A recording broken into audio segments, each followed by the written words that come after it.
William Doyle, otherwise known as East India Youth. Congratulations on your set. Thank you very much. Now you did this in Singapore just recently as well. I'm kind of curious as how these laneway things, do they change from one city to the next, or is it kind of the same vibe? Well, this is only the second one, so I can only compare between two at the moment. My understanding is that, yeah, the kind of vibe changes wherever you go. And yeah, very different here than it was in Singapore. Singapore was just a lot more humid, and but the crowd were kind of similar. Like they responded in a kind of a similar way. And what I noticed between both audiences was that they really paid attention to what was going on. And you know, like it wasn't just for the people talking. Like, there might be at other festivals they were really like engaged with it. And that's cool. It's kind of a bit, makes you feel a bit scared, but it's good because they know, like, when they enjoy it, they show their appreciation. So I guess I hope that'll be the same over the entire tour. Yeah. And you're looking very dapper now. So you donned the suit post the set. Is that because of the weather? Sort of, yeah. I mean, I was yeah, it's too hot to really get out in there. Like, I mean, I do it in venues like everywhere in the world, usually wearing a whole suit, but I just knew this one was going to be intense. Like, they haven't played in the middle of the day at a festival for a while now. They kind of forget what it's like to really be in the heat of it, like in the heat of the moment, quite literally. And it just goes, you know, sweat just starts to go. Singapore was worse. Here was right. I think there's a breeze came along at some point, and I remember being quite pleased with that. I'll bet. And speaking of the heat of the moment, I mean, watching you on stage doing your thing, you've got all sorts of technology in front of you. You've got your guitar strapped on. You're doing everything yourself.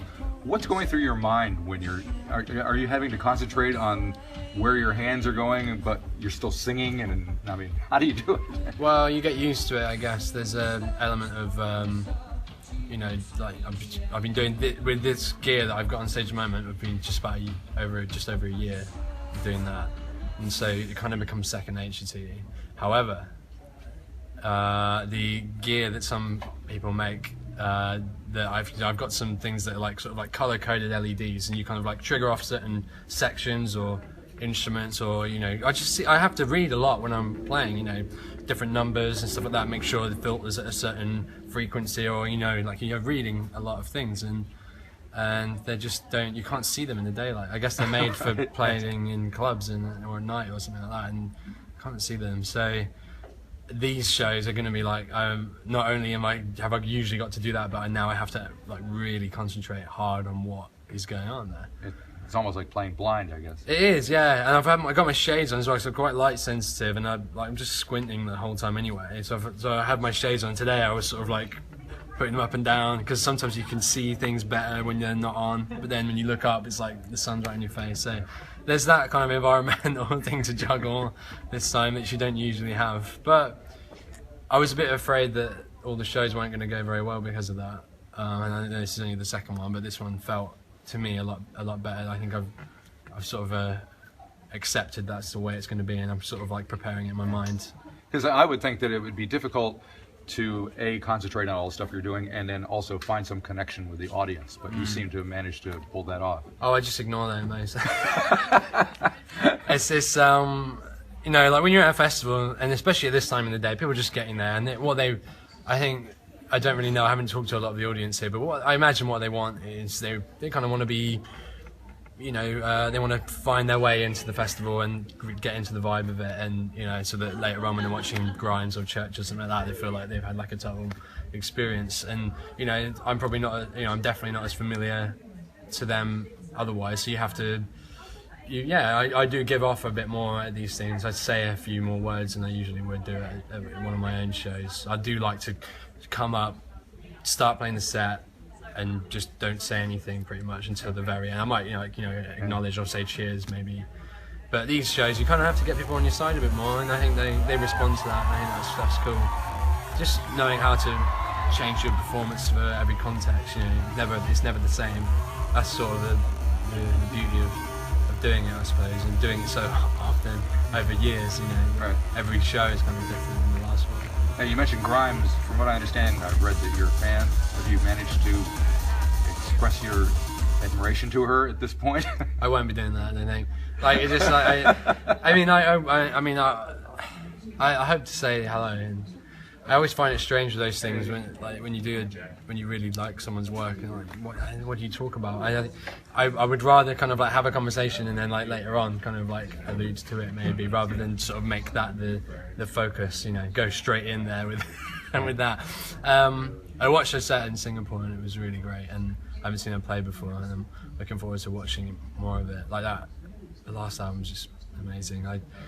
One of the best pop records in my lifetime, definitely. I think like just every track is just incredible. So many hooks, and it's just great. It's a great experience. I think she's like one of the best artists operating. Cool. So your own music has kind of evolved to a more popular place, and you've got 2 albums out so far. I assume you're thinking about the 3rd one. Can you give me any kind of insight as to where you're heading? Well, I think the pop thing's been an experiment that hasn't really worked in the way I kind of thought it would. No, I'm not a stadium filling artist yet. No, that wasn't the ambition. The ambition wasn't really to like be a pop star, but it was like I want to make pop music. I think that was sort of because I just love pop music, and making it's really difficult. I guess sometimes the perception can be or misconception, I suppose, is that it's kind of like you just like, you know, throw away kind of like, but hooks and stuff are really, really hard to write. They're really difficult, and so I wanted to do that with this album, and I kind of feel like it was successful in ways, but I'm not really sure if it's something I can keep up for long. I like operating on that part of what I'm interested in, but at the same time, like the first album was a lot more instrumental. It was kind of a bit more abrasive in parts. I felt like a bit more emotionally raw, and maybe the next thing would be something that sort of meets in the middle a bit more than the first one did. I think melodic parts, melody is going to always be the focus of what I do. It's always going to be there running, but I don't know. I miss the weirder parts of what I was doing. Especially touring this album as well. I kind of miss playing the instrumental stuff in the first album. I just think that I've got more to offer there. If I felt like I would be as good as Grimes, for instance, and bashing out the pop stuff and making that kind of the centre of what you do, then I would do it. But I think it's just one facet to what I'm capable of. So I think the next thing's probably going to go, be a bit more instrumental than Culture Volume, but it will. I don't know. It was hard to say. I need some time to sit down and Fair enough. on it. Alrighty. Well, thank you very much for taking time to talk to me. Enjoy the rest of the tour. Thank you very much.